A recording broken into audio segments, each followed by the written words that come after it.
All right, hi everybody. Welcome to today's geometry session. If you are new and just joining us, what's happening this year is we are recording live for those of you that are at home, as well as I have students here with me in person. So what we do is the first 20 minutes or so will be me kind of doing some direct instruction with you, asking you questions, things like that. Then about at the 30-minute mark, I turn the recording off and I work with the students who are still here in person, like to do tutoring or to answer their homework questions. So I would love to see you in person. One benefit of coming in person is that you automatically get your full 10 points of attendance. So they don't have to turn in their essential questions, since I can see them in person and I know that they are taking good notes and all of those things. So if you can come in person, I highly recommend it. You get your full 10 points just for being here. Those of you who are at home do need to turn in your essential question. So in the notes that I shared with you earlier, hopefully you have printed those out. So on the notes, the only thing that's not included in the slides is the essential question. So whether you're at home or in person, can you guys please write down my essential question? So let me give you a minute to do that. And the reason that they have geometry on Fridays is because they try and put the majority of 10th grade classes on Friday, and geometry is considered a 10th grade class. So I'm not able to switch the day. I know I would rather not have it on a Friday as well, but that is out of my control.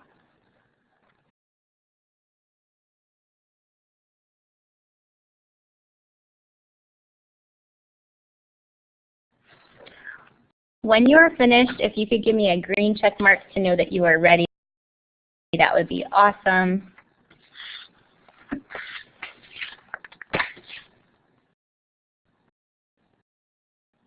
If you're new to Blackboard, the check marks are right above all of our names. It's like a drop-down box that lets you pick a check or an X.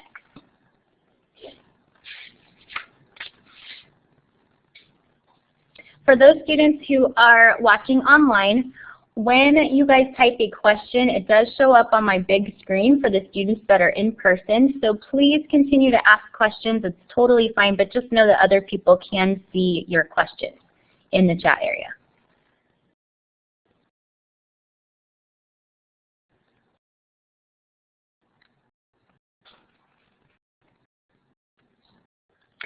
Okay, so if you missed any part of the essential question, it will be up again at the end of the session, so you will have another opportunity to write it down.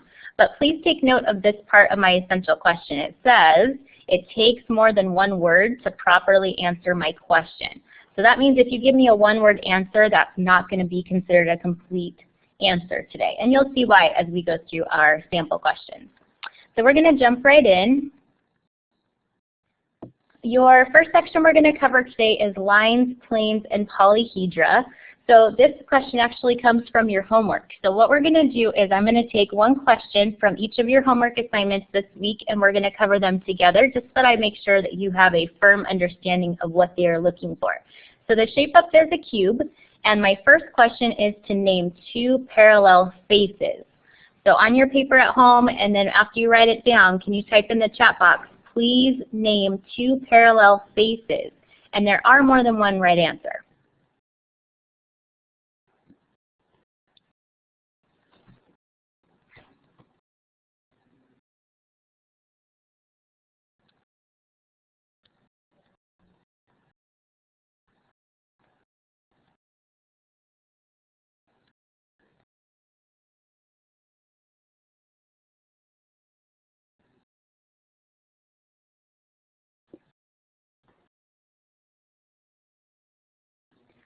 So notice when I write it, we don't have a symbol for a face, so that's why I just wrote the word face.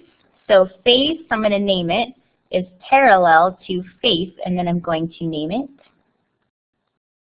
So parallel would be two lines, not lines since they're a face. So what is a face, first of all? A face would consist of not only the four coordinates, not only the four endpoints, but it's pretending that if you extended that out, I'm going to color in this front face right here. So my yellow would be the front face. And if I'm looking for a parallel face, I'm looking for another face where they're not going to overlap, they're not going to cross, they kind of both go up in the same direction. So think of the walls in your house. If you look around where you're sitting right now, the wall to your left and the wall to your right are most likely parallel faces. So the front face and the back face would be parallel. I could say AB, FE, and again, there's more than one right answer. So ABFE, see how I kind of am going around my front face, is parallel to DCGH. So that would be one option. You could have said that your left face is parallel to your right face. You could have said that the top face is parallel to the bottom face. So it's basically if you extend the walls in every direction, they're never going to cross. So let's try some edges now. How do we label an edge? Can you please type in 2 of those for me? So give me a parallel edge. What is parallel to what?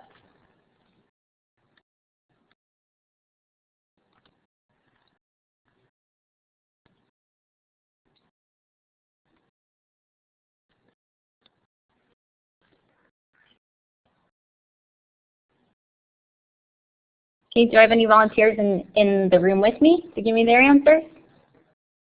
Anybody want to try? And it's okay to be wrong. It's a learning experience. How about I give you one and you tell me one that's parallel to it? Should we do it that way? Okay, so if I say E to F, can somebody give me a parallel edge to E to F? What do you think, Jared? A to B. A to B, perfect. Is there another one that would work too? HG. HG would work too. So see how we have lots of options. Great job. Now this term skew, that's kind of a new vocabulary word for us this unit. Skew means they are not parallel, but yet they're never going to, well, they're also never going to cross. So they're not parallel. How can they be not parallel but never cross? Let me start with one. I'll highlight one for you, and then I'll ask you for the skew edge. So if I say EF, can we find a skew line to EF? It cannot be parallel to EF, but it also can never cross EF. Where would be one of those? So not parallel to EF, but it also cannot cross E to F. Daniel, you want to pick one? You think you found one? Excellent. Actually, GC is correct. So if I say EF is skew to GC. So I have one on the front face, which is going side to side horizontally, and one on the back face, which is going up and down. So if I continued these lines, they would never ever cross, because one's on the front side of the box, one's on the back side of the box. Are we okay with that idea? Kind of hold your arms up. I'm a visual learner. I like to do things if I can to represent that. So there's more than one right answer. You could have said HG and FB. Those are skew lines. So you have lots and lots of options to choose from. Great job so far. So moving on to example number 2, this was a homework question. So this was from the Planes Lines Polyhedra homework number 16. So I would love for you guys, when you're watching online or when you come in person, to have your homework handy, because we're going to go over a couple of them. I'm going to make sure in each lesson we do a couple homework questions. So it says, refer to the right rectangular prism. Which line is a face diagonal? So notice A says face diagonal and B says space diagonal. So let's all start with A. Can everybody find a diagonal that lies directly on one of the faces? So type it in. Where is there a diagonal that lies directly on one of your faces? And if it has 6 sides, that means it has 6 different faces for you to choose from. So Becky and Isaac, you guys are doing great. Anybody else want to try? What do you think? Giovanni, can you find one? Fred. Mm-hmm. EF, AB is FG. Okay. So if we're looking for a diagonal, we're looking for, they actually show diagonals with the dashed lines, just so that way you guys can kind of pick them out a little bit easier when we're looking at our figure. So from A to C is the one that they're looking for because it's right on the bottom face, Everybody okay with that? It's right on the bottom face, and it's a diagonal. It's going corner to corner. So space diagonal is a little bit different. Space diagonal means it's going to go across the space of the inside of your shape. So it's not just on one face, it's going to actually cross across the middle of your shape. So in this case, that would be A to G. Good job. So now it's asking us a question for C. Here comes the mathematics. What is the measure of AC? Watch what I'm going to do. I'm going to take this shape and I'm going to make it a triangle. I'm going to redraw this triangle over here on the side. So this triangle is 8, 6, and I don't know what that one is because that's my A to C. Since it tells me in the very beginning of my problem that it's a right rectangular prism, that means that it is a 90-degree. Everybody okay with my picture? I just took the shape and I redrew it on the side because sometimes in geometry they give you this big old picture, but you really just need a really small portion of it. So that's why I like to redraw. How can I find X? What did we learn last semester that I can use? This is a right triangle. I know 2 sides. I don't know the 3rd side. What formula can I use? Anybody? Crickets. I hear crickets. So think for a minute.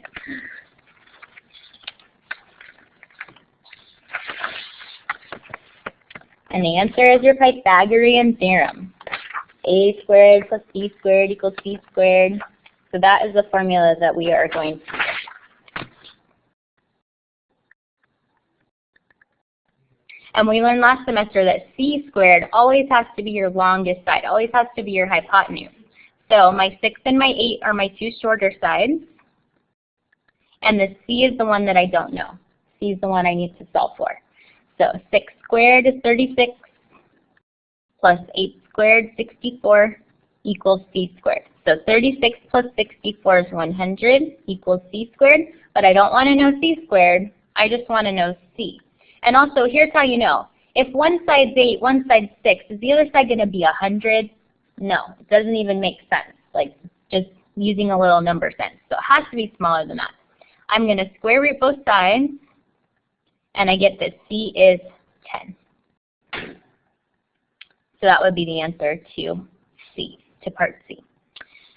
Any questions on any of my steps so far? Let me pause for a second, give you a chance to ask any questions.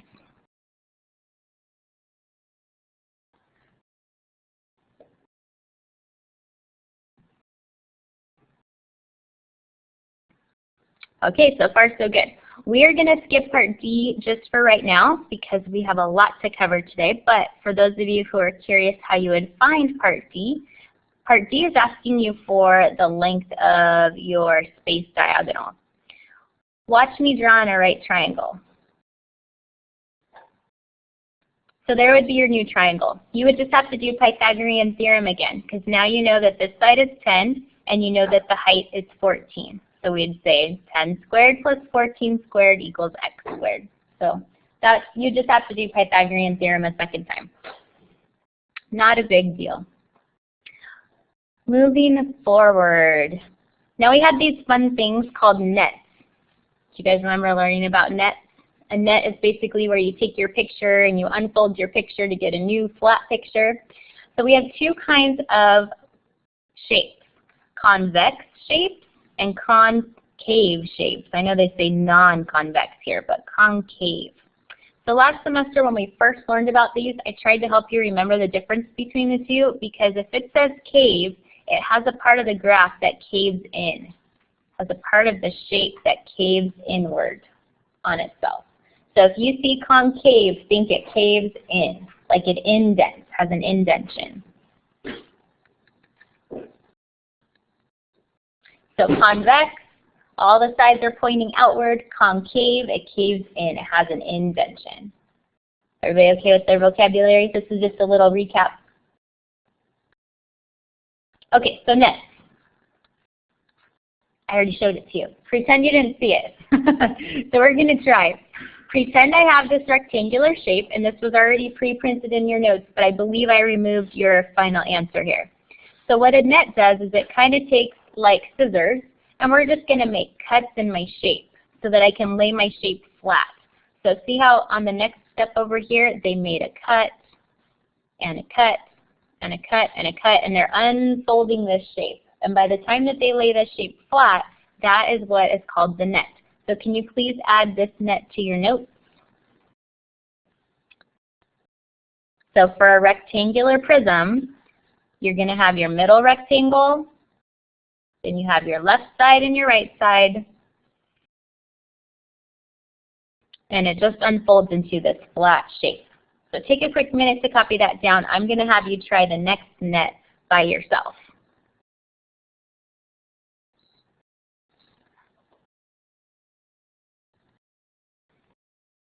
Okay, give me a smiley face when you have that net copied on your paper.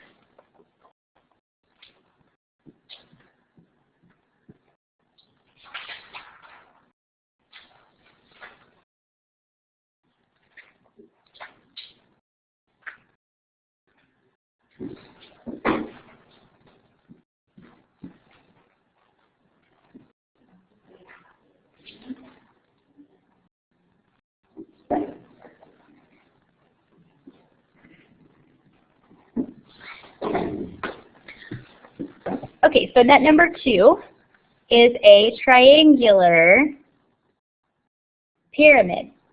Now, pyramids come to points. Prisms have a top and a bottom. So that's the difference between the two. Think of the ancient Egyptian pyramids. They always came to a point. So this net is going to be of this pyramid. So you guys try. See if you can make cuts in this net and try and fold it flat on your paper. What is this net going to look like?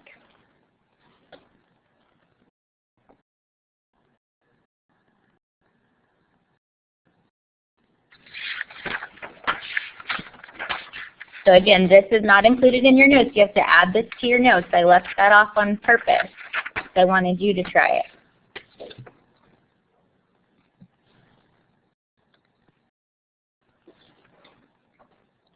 Now before you unfold it, can you guys sort of highlight with your pencil where the base is? So on the shape that I gave you in your notes, which is this shape right here, your triangular pyramid, highlight the base with your pencil. What kind of base shape is that? So what's going to be the very middle of your net?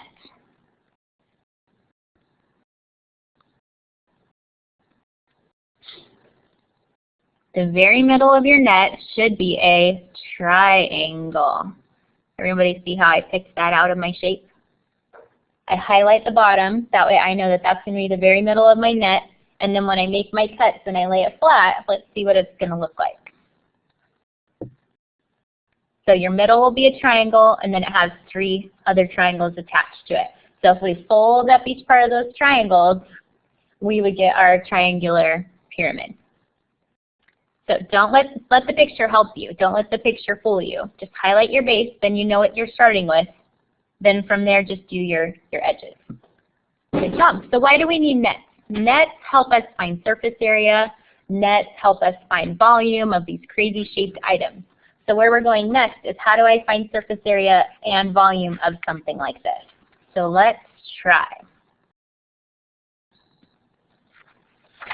I gave you these formulas in the notes so that way you don't have to write them down. So think of a real life item that's a cube. I brought a monster dice in here in person. So a real life item that a cube is like a dice. And a dice, is it the same on all sides? What do you guys think? Yes, right? Because otherwise when they roll it in Vegas, people would say you're cheating. So it has to be the same on all sides for a dice. In this example, we're going to say that each side is 6 centimeters. So what we're going to do first is we're going to calculate the surface area of a dice. So just in your head, have a visual. We're talking about a die here. How do you find surface area? I'm introducing you guys to a couple new vocabulary words and letters today. Let's sort of highlight them in your notes. This might just be part of your essential question. So in our surface area formula, I have this big B and I have a P.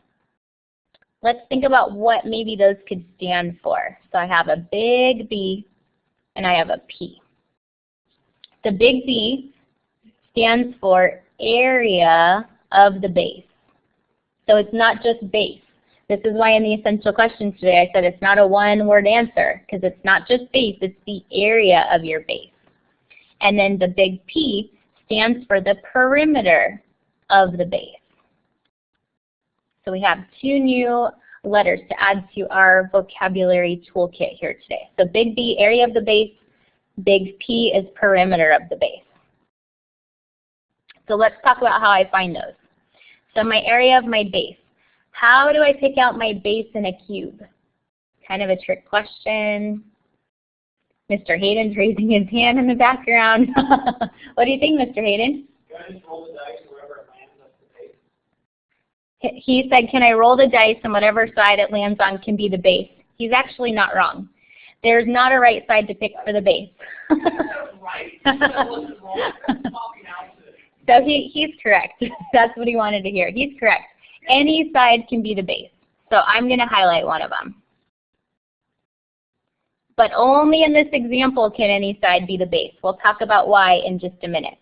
So if one side is 6, that means my other side is 6. So my area of my base would be 6 times 6, everybody says 36. Fabulous. Good job. Now I need the perimeter of the base. How do I find perimeter? It's like a fence, right? Perimeter keeps all the inmates in. They monitor the perimeter with the fence.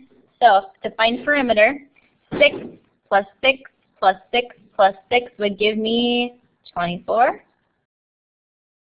Now I have to times by the height. What do you think my height value is? 6, because it's a cube. They're all the same. So my surface area is going to be 2 times 36 plus 24 times 6, and that gives me 216. I always say the area is squared, right? My unit squared. So if you have any questions about how I got either of those numbers, let me know. Are you guys okay with that? So big B, area of the base. Big P, perimeter of your base. Perimeter is adding all the edges together. Area is multiplying. We okay? So far so good? Now we're going to find volume. Volume is a lot easier because there's like only 2 letters to volume. So volume equals big B times H. So big B again is area of the base. Didn't we already find that? 6 times 6, 36. And what's my height? 6. So in this case, look how weird. My volume and my area is the same. Why do we think that's the case? Think about what kind of shape we're working with. Why do you think my volume and my perimeter, or my volume and my area are the same? Because all sides are the same, because we're talking about a cube. So a cube is sort of a unique shape because everything is the same on a cube. We're going to try another example now where my top and bottom, my left, my right, not everything is going to be the same. So let's apply these same rules we just did with a new shape. So here's my new shape. It's a triangular prism. We're going to try and find the surface area and the volume of this shape. So for my surface area formula, let's all rewrite it. 2 times big B plus perimeter times H. This time I still have to find my area of my base, but first I have to figure out which side is my base. So Mr. Hayden's trick of rolling the dice and whichever side it lands on is not going to work this time. Which one do you think is my base and why? Because we need to know why.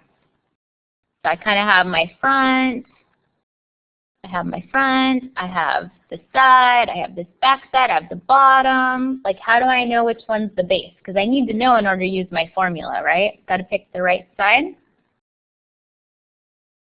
What do we think? And I know it's new. It's still new. This one is my base. Right here. Okay, now that I've shown you which one is the base, why do we think that's the base? Any ideas? Okay, so I heard because it's flat, that's close. So the base is going to be the one where there are 2 matching sides.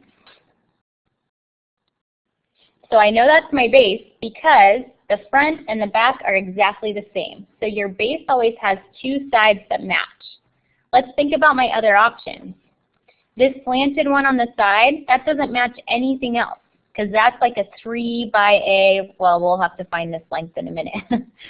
Over here on the left, that's another rectangle back there. That doesn't match anything, and my bottom rectangle doesn't match anything. So your base always has to have 2 matching sides in a prism. Is it always what's on the very bottom? No. Do you guys see that? So it's not always the very bottom. So don't think base is the bottom. Base is always going to be the one we have to pick out where there's 2 matching sides. So this triangle is on the front. The same triangle is hidden on the back there. I need to find the area of that thing. Well, this shape happens to be a triangle. How do you find the area of a triangle? 1/2 base times height. So on this triangle, it'd be 1/2 5 times 8. So 1/2 of 40 is what? 20. So the area of my base is 20.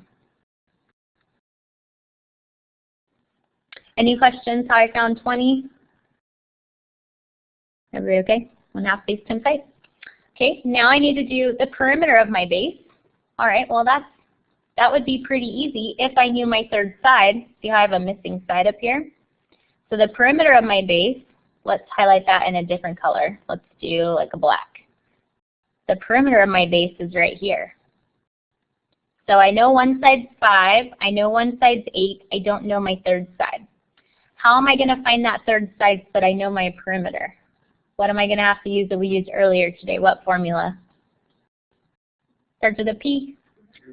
Pythagorean theorem. Perfect. So we're going to say 5 squared plus 8 squared equals c squared.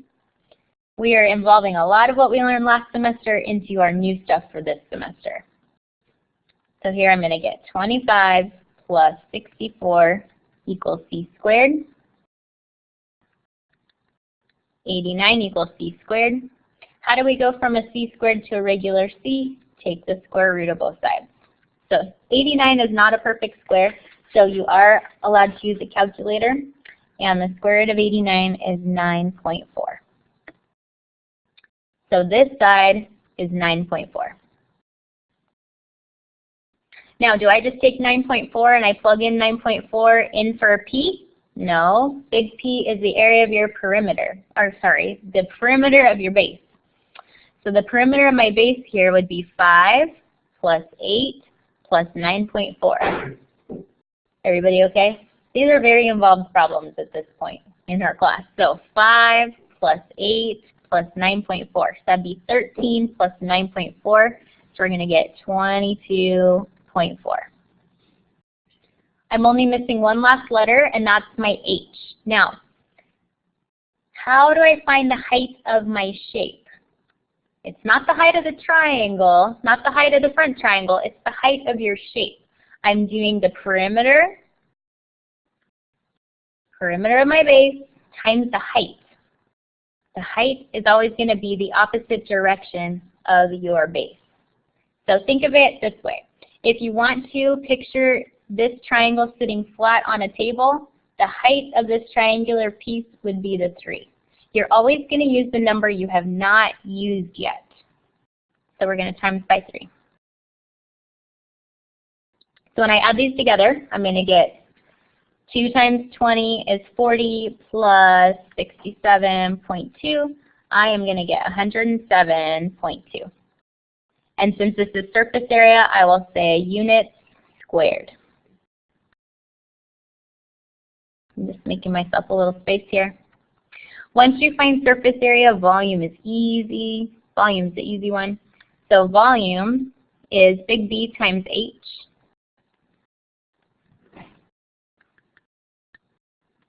So the area of my base, we already found it, was 20, and my height was 3. Ooh, I like that one way better. Units cubed. Any questions on that one? So far, so good? Okay. We are going to skip the next example that I put in your notes because I want to make sure we get to these last two because I put in a similar quiz question for you guys. So if you're following along in your notes, you can skip the next example. This was a homework question, so you already have access to the answers. So here's a similar quiz question. It says, when I say similar, it means it asks it just like this, just changes the numbers. So the area of a base of a prism is 220 square units, and the height is 4. What's the volume? So notice it's saying, what's the volume of the prism? I have a formula for that, so let's first write out my formula. I'm going to get volume equals big B times H. See if you guys can plug in. Did they tell you big B? Plug it in. Did they tell you H? Plug it in. Let's see what we get. I can't believe how many students took this and missed this question. It just made me sad, so I wanted to do a similar one. If you think you have the answer, please type it in. They're not going to give you something that you're not able to solve on a quiz or a test. Good job, Isaac.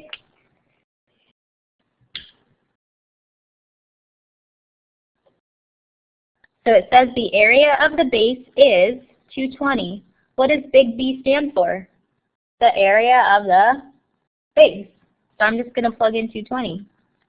That was easy. Isn't that what big B means? Big B means area of base, and that's what they gave me. And the height is 4, so where am I going to put my 4? Right there. You're done. You see what I mean? Your problem's done. So 220 times 4 is going to give you 880 units cubed, since we're talking volume. So please don't freak out because they don't give you a picture. You didn't need the picture. They gave you both pieces of information that you needed. All you needed to know, all they were checking on is, did you know that this is your formula? And you had to plug in your 2 numbers. That's it. I don't want you guys missing stuff like that because you can do this. You know how to do this. You can do it. Questions before I move forward? Okay. So the last thing I'm teaching you is actually what you guys are doing Monday, Tuesday, because I want to give you a little pre-teaching. That way when you see it yourself, you're like, oh, that's easy. Miss G already showed me how to do it. And that's how to graph in 3 dimensions. It's actually kind of cool.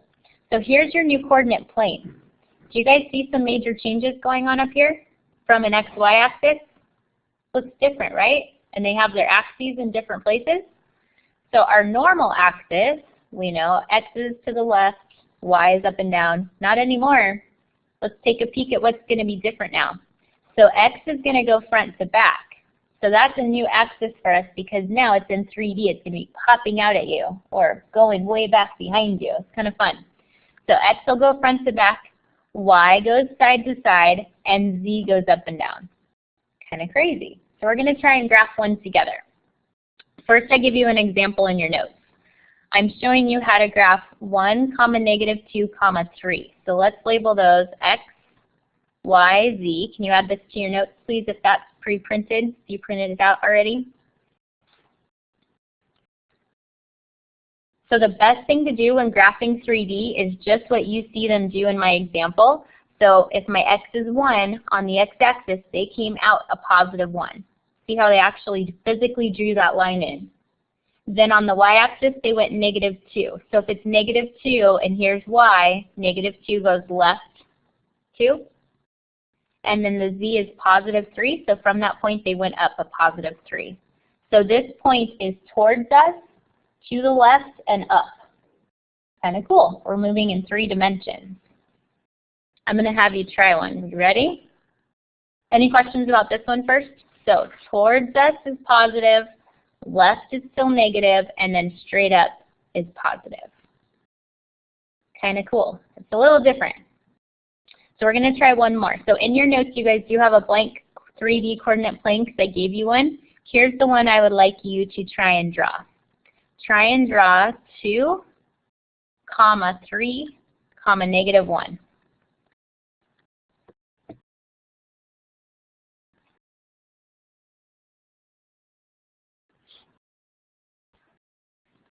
And Charlene, I'll come back to your question in just a second.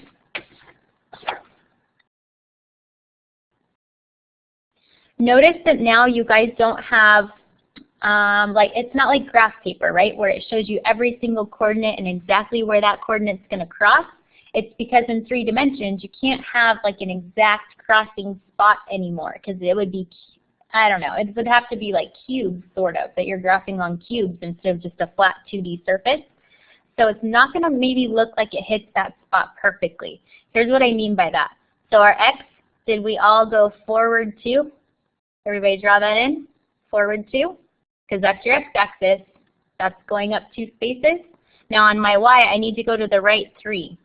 So it's probably going to be right around there-ish. See how it's not perfect, right? Because I'm sort of trying to estimate how far back is 3. And now from this spot, I need to go down 1. See how it sort of looks like I'm already down?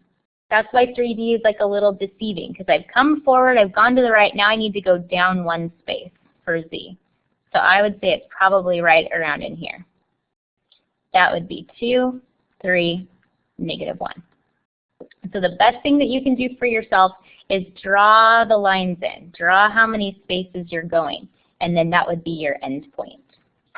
So Charlene, did that kind of answer your question? Because we're not graphing on a flat surface anymore. We're trying to graph in 3D. We're trying to show coming towards us, going to the right, going down. So it can be a little deceiving as to how far down things are going, because it's not marked exactly anymore. Okay, great job. So that wraps up our day today. So your essential question is, what does capital B and capital P stand for in the surface area formula? And again, please be specific. So if you just tell me B is base, that's not correct, because B is not base. B is more than the base. And then also in a prism, how can you tell what side is the base? So answer those 2 questions and you will get your full points for today's session. Those students who are here in person are automatically going to earn their full 10 points, because right after I stop the recording, we're going to answer it together in person. So thanks for joining me today. I hope that you guys have a fabulous weekend, and I will see you back here next week.